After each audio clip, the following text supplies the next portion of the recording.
भारत देश की आत्माओं में आपका स्वागत करता हूँ एक और सेशन में डायरेक्ट टैक्स के। मैं ये मान के चल रहा हूँ कि आप लोगों ने पिछले वीडियोस देखे हैं और आप लोगों के कुछ रिव्यूज और कमेंट्स मुझे मिले नहीं हैं। आप लोग मुझे वन ऑन वन शेयर कर सकते हो वो।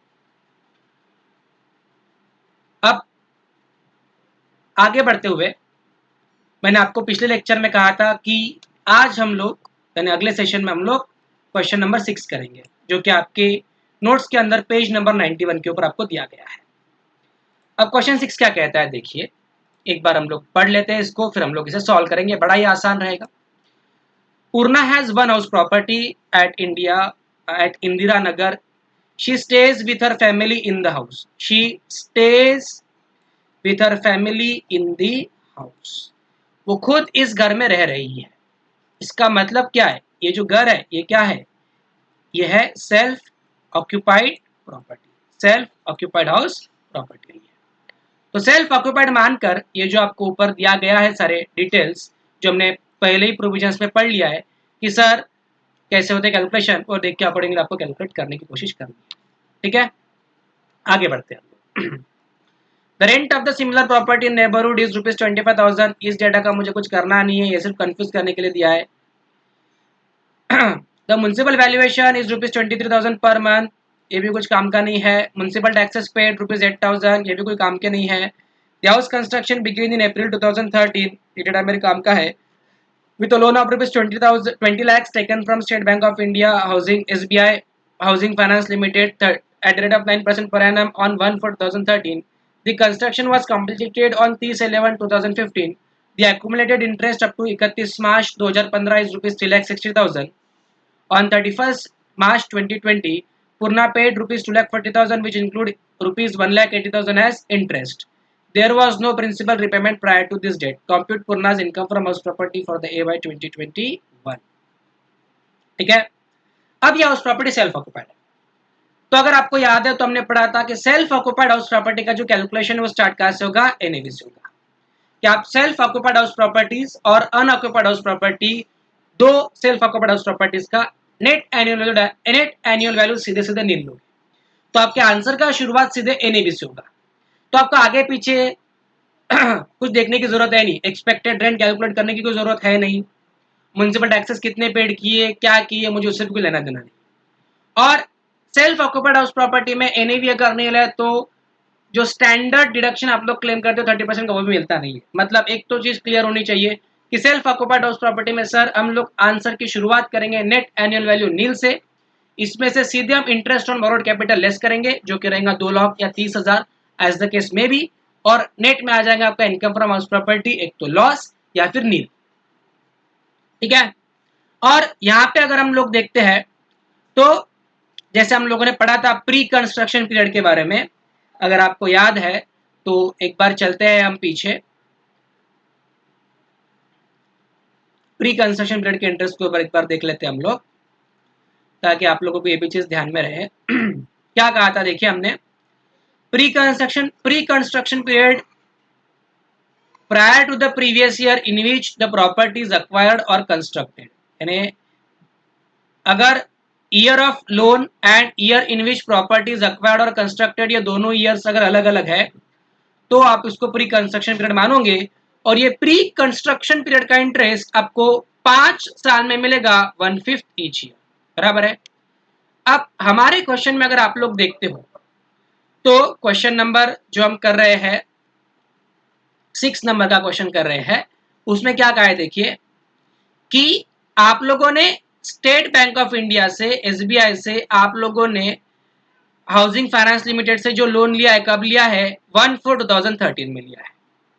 मतलब अगर 13-14 में आपका कंस्ट्रक्शन पूरा हो जाता है, जिस ईयर में आपने लोन लिया उस ईयर में अगर आपका कंस्ट्रक्शन पूरा हो जाता है तो कोई प्रॉब्लम नहीं है।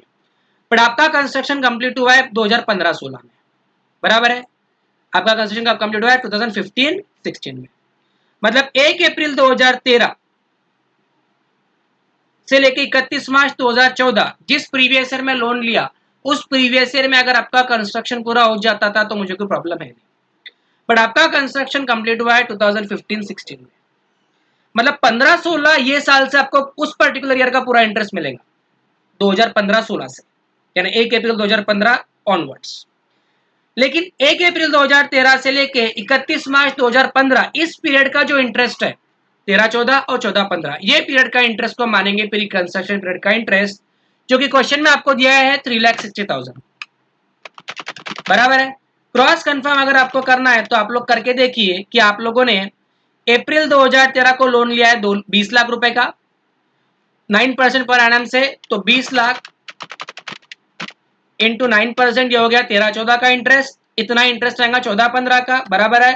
तो 1,80,000 इंटू 2 कर दो तो 3,60,000 आता है। तो ये 3,60,000 का जो इंटरेस्ट है आपका लॉक किया जाएगा 5 इक्वल एनुअल इंस्टॉलमेंट में, जो कि बिगिन किया जाएगा 15-16 से। सो 15-16 में आपकी पहली इंस्टॉलमेंट जाएंगी, 16-17 में दूसरी, 17-18 में तीसरी, 18-19 में चौथी और 19-20 में पांचवी। हम लोगों को कैलकुलेशन करने हैं AY 20-21 मतलब प्रीवियस ईयर 19-20 मतलब हमारे ईयर में एक इंस्टॉलमेंट आने वाली है, बराबर है। तो चलिए हम लोग इसको सॉल्व करने की कोशिश करते हैं। क्वेश्चन नंबर 6 कर रहे हैं हम लोग, ठीक है। चलिए तो एक बार फिर से एज यूजुअल मैं सेटिंग कर लेता हूँ थोड़ी सी,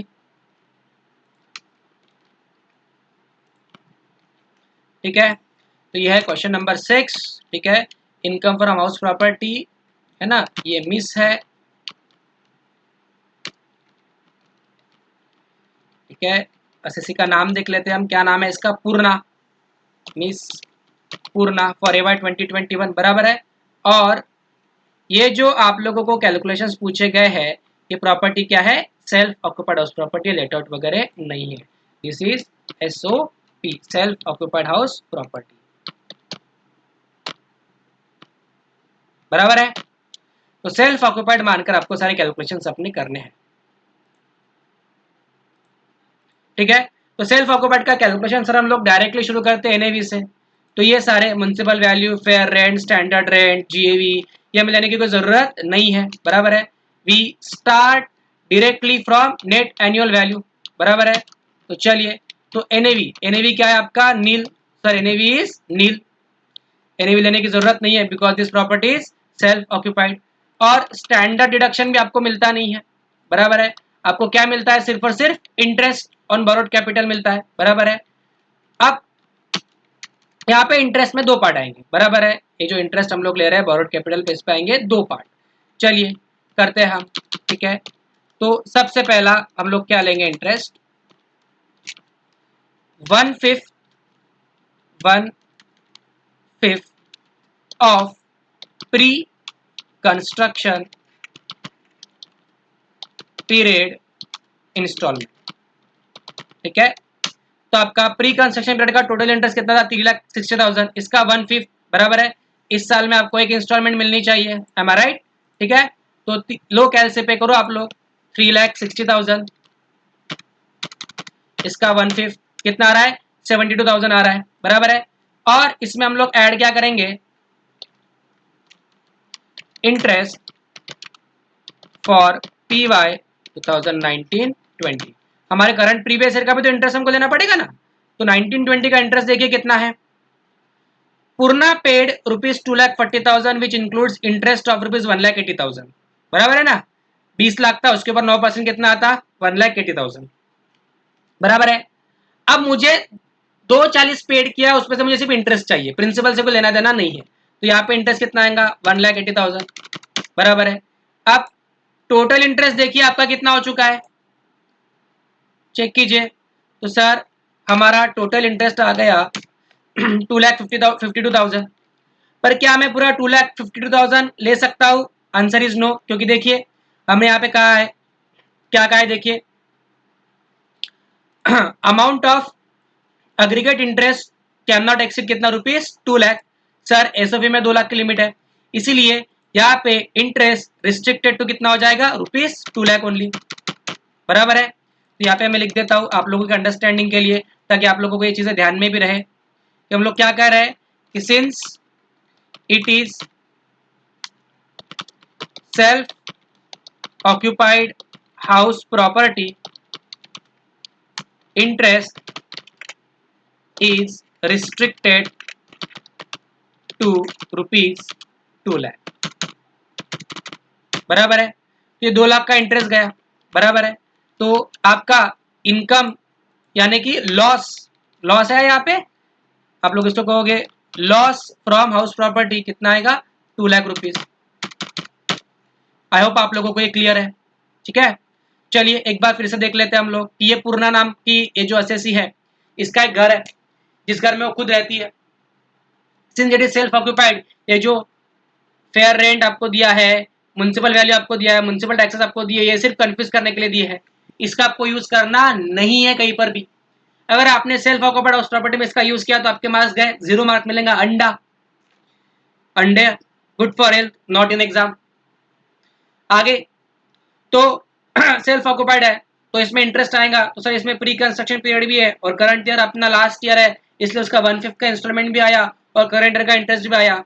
दोनों का अगर मैं टोटल करता हूँ तो सर दोनों का टोटल आया 2,52,000।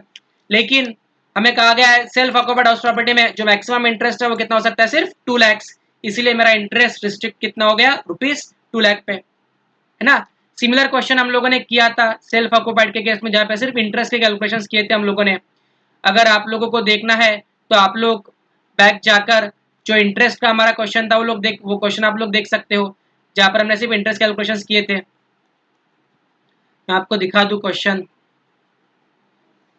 क्वेश्चन नंबर 5 था वो, क्वेश्चन नंबर 5 था, सॉरी क्वेश्चन नंबर 3 है, माइनस वाला क्वेश्चन, जहाँ पे आप लोगों को पूछा गया था सिर्फ interest payable on such loan, है ना। ये हम लोगों ने सॉल्व किया है, आप लोग पीछे जाके जो नोटबुक में लिखा होगा आप इसको फिर से देख सकते हो, ठीक है। अब आगे बढ़ते हुए क्वेश्चन नंबर हमारा 4 भी हो चुका है, 3 भी हो चुका है, 5 भी हो चुका है, आज हमने 6 भी कर लिया है, ठीक है। आगे है house property letter for part of the year and self occupied for another part of the year, ठीक है। इसकी प्रोविजंस आप लोग पढ़ के रखिए। अगले सेशन में या अगले वीडियो में हम लोग क्वेश्चन नंबर 7 सॉल्व करने की कोशिश करेंगे, and then we are left with the deemed lettered house property. और एक बार हमारा क्वेश्चन नंबर 8 अगर हो जाता है then we are almost done with the chapter income from house property, ठीक है। चलिए आप लोग रिवाइज कीजिए, पढ़ते रहिए, घर पर रहिए, सेफ रहिए, थैंक यू।